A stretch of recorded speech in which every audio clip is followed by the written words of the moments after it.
우리는 계속해서 창세기 말씀 함께 나누고 있습니다. 우리가 지난 주말 그리고 주일 그리고 월요일 본문 말씀은 창세기 39장이었습니다. 오늘 우리가 40장의 사건으로 넘어가기 전에 우리가 지난 금요일 금요 커넥트를 통해서 38장 생뚱맞게 요셉의 이야기 속에 이게 담겨 있는, 이게 끼어들어 있는 그 다말 근친상간 사건, 과연 그 사건은 거기에 왜 들어 있는지에 대해서 지난주 금요일 날 우리가 나눠 보았고, 그리고 이제 39장의 내용 우리가 잠깐 이렇게 짧게 나누고 오늘 본문으로 넘어가면요, 이제 39장은 하나님께 이제 요셉이 애굽에 팔려간 사건입니다. 우리 모두에게 잘 알려져 있는 내용인데요. 그 중에 제가 꼭 이게 짚어드리고 넘어가고 싶은 것이 있는데, 그게 무엇이냐면 39장 2절 말씀 보면 요셉이 이제 애굽에 팔려가요. 팔려갈 때 성경은 이렇게 기록하고 있습니다. 여호와께서 요셉과 함께 하심으로 그가 형통한 자가 되어, 그래요. 여호와께서 그와 함께 하심으로 그가 형통한 자가 되었대요. 근데 그 형통한 자가 된다는 게 무엇인지 그 다음에 말씀에 소개해주고 있어요. 그의 주인 애굽 사람의 집에 있었는데 3절, 그의 주인이 여호와께서 그와 함께 하심을 보며, 하나님과 함께 하시는 형통한 사람의 특징은 무엇입니까? 여호와께서 그와 함께 하심을 다른 사람이 본다는 거예요. 예수 하나님을 알지 못하는 사람도, 이방신을 섬기는 사람도, 그러한 사람도 그 눈에 보여진대요. 무엇을 봤냐면 여호와께서 그의 범사에 형통케 하심을 보았더라. 하나님이 이 사람과 함께 하시는구나. 이 사람은 그냥 우리랑 같지 않구나 라는 것들을 보고 나의 모든 재물을 맡긴다는 거예요. 그러고 또 이제 그 이상한 여자가 또 이게 막 눈짓하다가 동침하기를 청하고, 거기 또 꼬임에 안 넘어가니까 자신의 요셉의 옷을 베끼면서 막 매달려도 도망가잖아요. 그리고 나서 요셉은 또 감옥에 가게 됩니다. 내가 순결과 정결을 지키기 위해서. 제가 이것을 묵상하면서 어떤 생각을 들었냐면요, 여러분 억울하고 분통 터질 때 꼭 요셉을 묵상하십시오. 진짜 그 억울함을 가장 지혜롭게 잘 이겨낸 사람이 바로 요셉이 아닌가 싶어요. 그래서 억울하고 힘들 때마다 이제 요셉을 묵상하는 것이 진짜 큰 힘이구나. 자, 그래서 아무튼 요셉이 감옥에 갑니다. 자, 감옥에 가서 여기 또 나옵니다. 39장 23절, 39장 23절, 21절부터 볼게요. 39장 21절 보면요, 이제 옥에 갇혔어요. 옥에 갇히니까 여호와께서 요셉과 함께 하시고 그에게 인자를 더하사 간수장에게 은혜를 받게 하시며, 그래요. 자, 아까 내가 애굽의 노예로 팔려갔을 때도 기록되어 있는 말씀이 뭡니까? 여호와께서 요셉과 함께 하심으로 요셉을 형통한 자가 되게 했대요. 그리고 여기 21절 감옥에 갔을 때도요, 여호와께서 요셉과 함께 하심으로. 자, 그런데 여기에 더 추가되는 옵션이 있더라고요. 보니까 옵션이 점점 좋아져요. 여호와께서 요셉과 함께 하시고 그에게 인자를 더하사.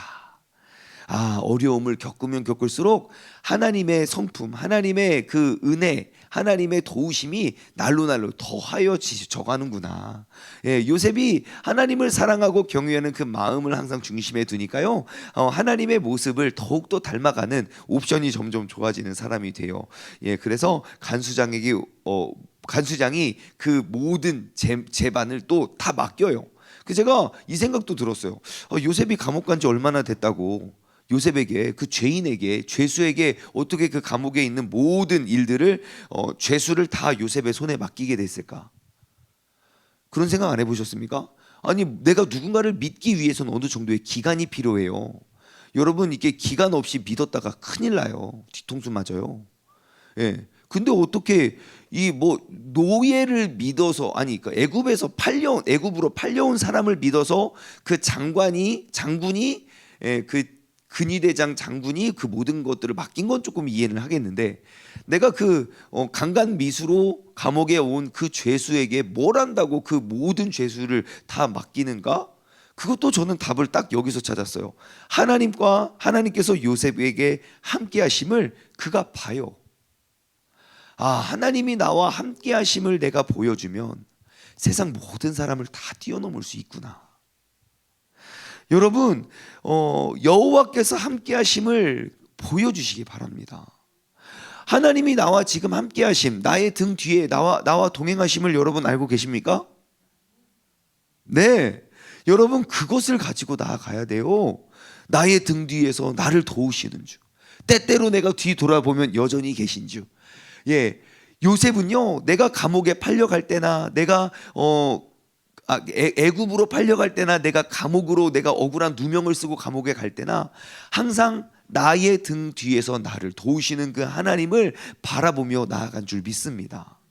여러분, 우리가 나와 함께 하시는 그 하나님을, 주님을 알지 못하는 모든 사람들에게 다 비추고 증명해 보일 수 있는 저와 여러분 되기를, 오늘 복된 하루가 되기를 주님의 이름으로 소망합니다.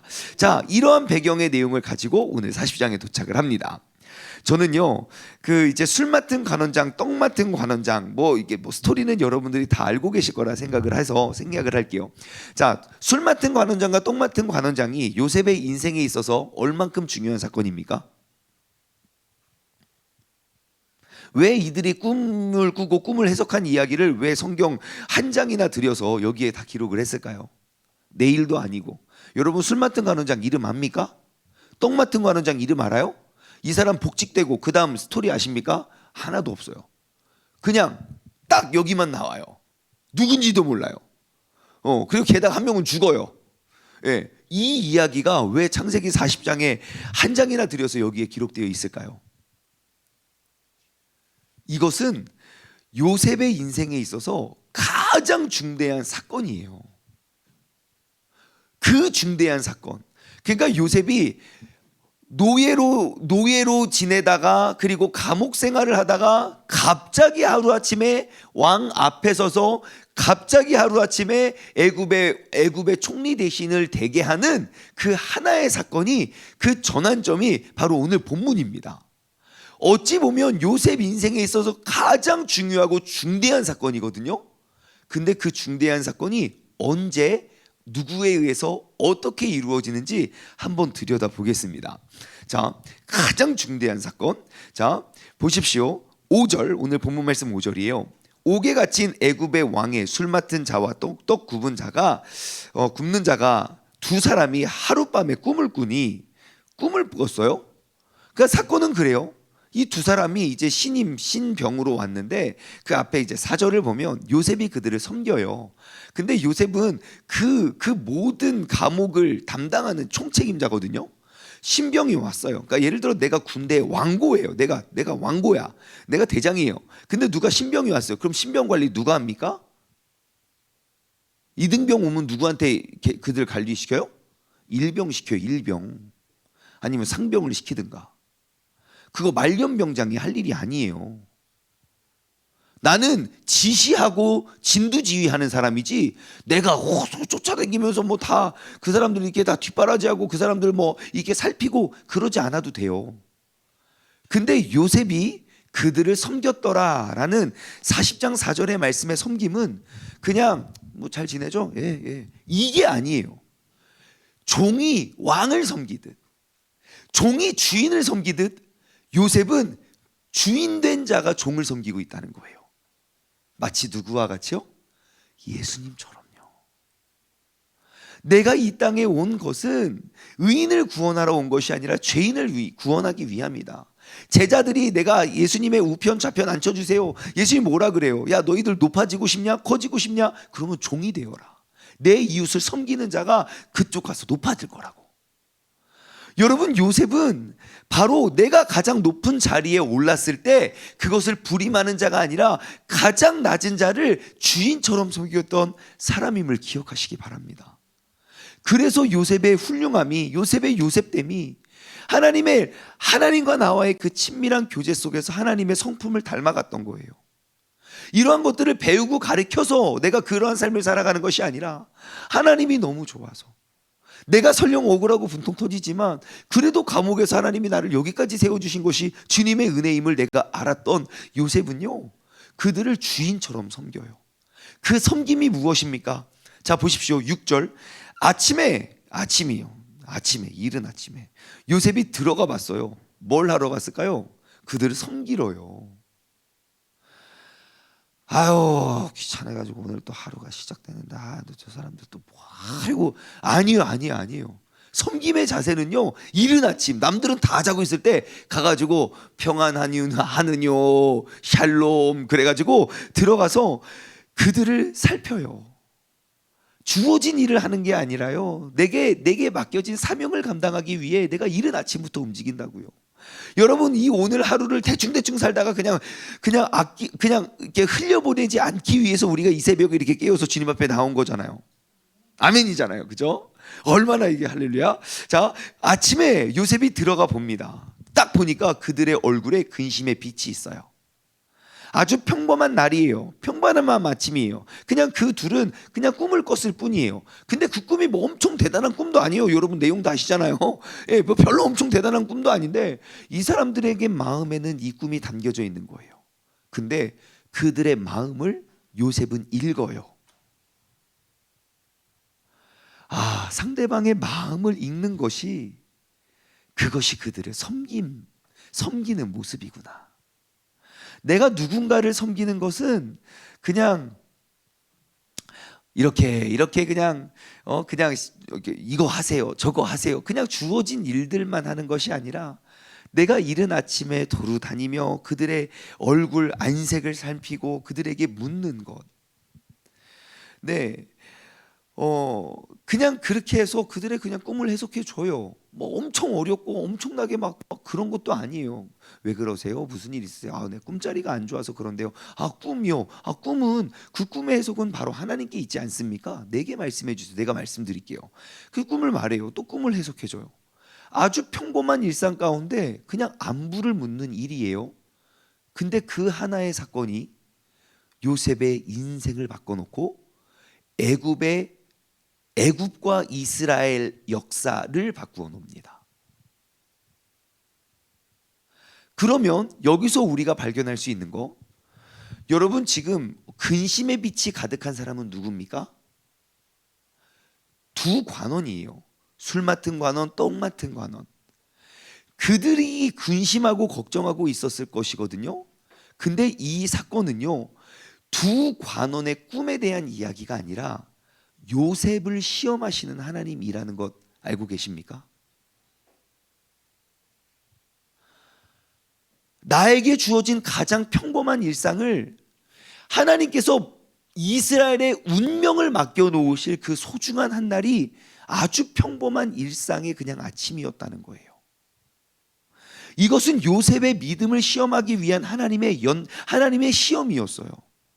야, 잘 준비해. 지금은 시험 기간이고 몇 날 며칠 내가 널 시험할 거니까 너 그날을 위해서 준비해 하고 그날 꿈을 주시고 그날 뭐 이렇게 하신 것이 아니에요. 우리의 믿음의 시험은요, 아주 평범한 일상 가운데 맨날 이루어지는 줄 믿습니다. 그 속에서 내가 하나님을 붙잡고 의지하고 하나님과 함께함으로 그 모든 시험을 감당하고 이겨내는 그것이 바로 믿음의 사람이 되는 줄 믿습니다. 여러분, 요셉의 인생을 요약하면요, 꿈밖에 없어요. 왜요? 요셉이 왜 이렇게 버림을 받았습니까? 내가 꿈꾼 거 이야기하다가 버림받아요. 요셉이 왜 감옥에서 풀려나게 됩니까? 이 아주 평범한 일상생활 속에 술 맡은 관원장, 똥 맡은 관원장 꿈 해석해줘요. 근데 그나마 그것도 잊어버려요. 부탁하거든요. 만약에 당신이 3일 후에 복직을 한다면 나 좀 억울한 걸 풀어주세요. 3일 후에 잊어버려요. 역시 내일 아니면 사람들은 금방 잊어버려요. 그리고 하나님이 또 필요한 때에, 바로가 꿈을 꾸었을 때 그를 생각나게 하시잖아요. 그러므로 요셉의 인생의 그 전환점, 요셉의 시험은요, 요셉의 믿음을, 그의 준비됨을 시험하는 건 아주 평범한 일상의 하루 속에서 진행된다는 사실을 여러분 꼭 기억하십시오. 그리고 오늘 하루를 바라보십시오.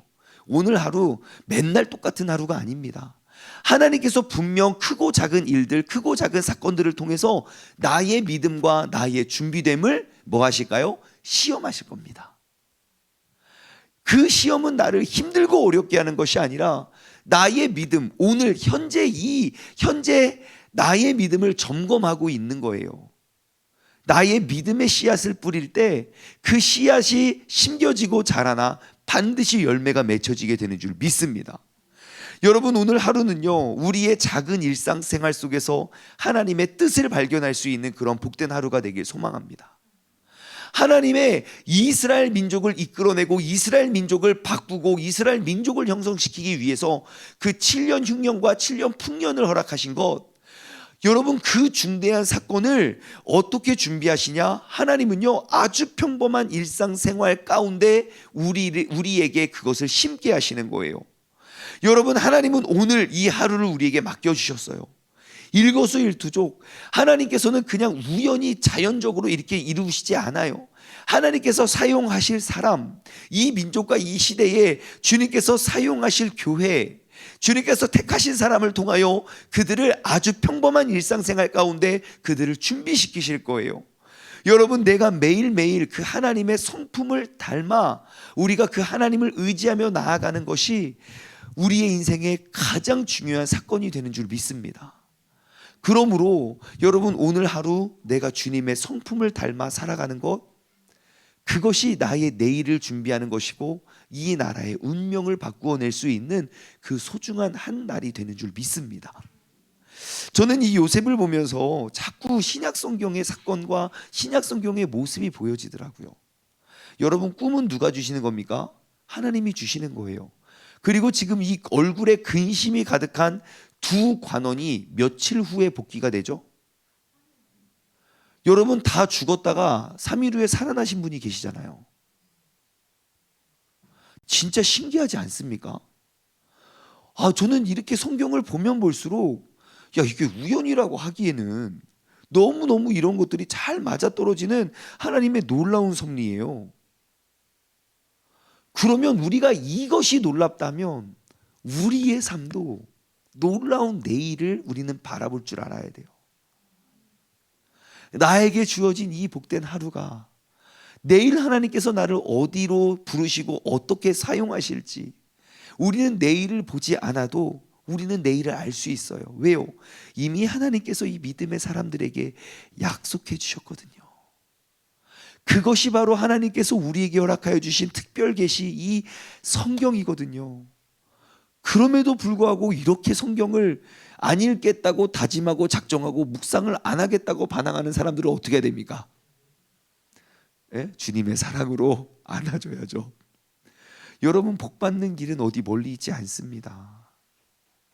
제가 맨날 진짜 거의 지난 1년, 2년, 3년 설교 다 들어보십시오. 맨날 말씀 묵상하라고 하고 결론을 맺어요.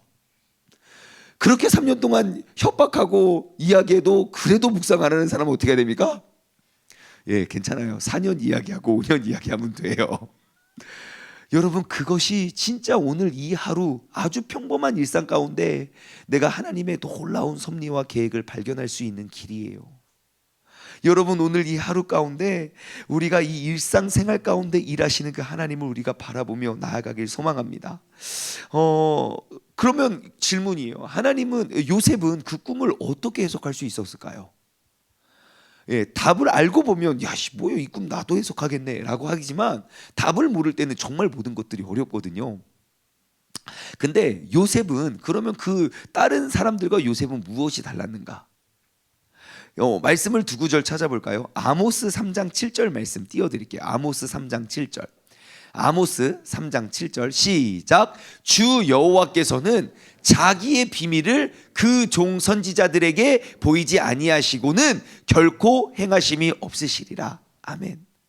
자, 요셉이 어떻게 이 꿈의 해석과 어떻게 자신의 꿈을 확신하고 선포했는지 아시겠습니까? 뭐 때문에 그래요? 하나님께서 행하실 일들을 반드시 그의 사랑하는 자들에게 알려주신다는 걸 알고 있었어요. 하나님은 그러하신 분이에요. 그냥 가만히 있다가 빵 하지 않으세요. 예수님이 구원자로 오시기 위해서 창세기부터 예수님의 오심을 예언하였다니까요. 성경 모든 일을, 모든 사건은 하나님의 완벽하신 계획 속에 이루어지고 있다는 것을 요셉은 알았어요. 한 구절 더 찾아볼까요? 잠언 9장 10절. 자, 함께 합독합시다. 시작. 여호와를 경외하는 것이 지혜의 근본이요 거룩하신 자를 아는 것이 명철이니라. 아멘. 아무도 이 사실에 대해서 알려준 적 없어도 요셉은 알아요. 요셉만 알았습니까? 믿음의 사람들은 다 알고 있어요. 지혜의 근원이 하나님의 말씀이라는 것. 근데 우리는 지혜의 근원이 하나님의 말씀이라고 그렇게 알려줘도 그렇게 말씀 안 읽고 묵상도 안 하는 사람들은 어떻게 해야 됩니까? 주님의 이름으로 축복해야죠. 여러분, 그것이 복받는 비결입니다. 요셉이 팔려가고 감옥에 갇혔어도 그가 흔들리지 않았던 비결, 하나님의 말씀을 계속 붙잡고 하나님과의 그 친밀한 교제를 하고 있었기 때문이에요. 오늘 이 하루 우리는 분명 사람을 만날 것이고 사람의 표정을 살필 거예요. 하지만 그들의 표정 속에 하나님의 지혜를 나눌 수 있는 하루가 되시길 바랍니다. 그들의 근심과 그들의 걱정과 염려의 문제를 내가 다른 나의 경험에서 끌어오는 것이 아니라 하나님께서 부어주시는 그 지혜와 하나님께서 내게 말씀하신 그 말씀으로 우리가 그 모든 문제를 풀어갈 수 있는 지혜로운 사람 되기를 바랍니다. 우리가 그러한 하나님의 지혜를 이곳 저곳에 심어놓으면 그 지혜의 씨앗이 심겨지고 그것이 자라나 하나님께서 책임져 주시는, 하나님께서 계획하신 그런 모든 계획을 행할 수 있는 믿음의 사람, 그런 주님의 신실한 일꾼이 될 줄 믿습니다. 기도하겠습니다. 하나님 아버지, 감사합니다. 오늘 이 아침 아주 평범한 일상이고 매일 우리에게 맞는 그러한 아침입니다. 하지만 요셉에게도 그저 그냥 평범한 하루가 정말 나라의 운명을 바꾸어낼 수 있는 그 비범함의 씨앗임을 우리가 발견하게 됩니다. 하나님, 오늘 이 하루 가운데 내 눈앞에 보여진 일들과 그리고 내가 만나는 그런 모든 사람들 속에서 우리가 하나님의 지혜를 구하고 그 지혜를 심을 수 있는 그런 복된 한날의 주인공 되게 하여 주옵소서. 뜻이 하늘에서 이루어지듯 이 땅 가운데 이루어질 때 그 뜻은 반드시 하나님이 택하시고 준비된 자들을 통하여 일하실 터인데 우리가 그 아버지 하나님의 지혜와 그 말씀을 우리가 묵상하고 깨닫고 그 말씀을 선포하고 우리가 나눔으로 우리가 그 귀중한 일들을 준비할 수 있는 믿음의 사람 되게 하여 주옵소서. 감사드리며 이 모든 말씀 살아계신 예수 그리스도의 이름으로 기도드리옵나이다. 아멘.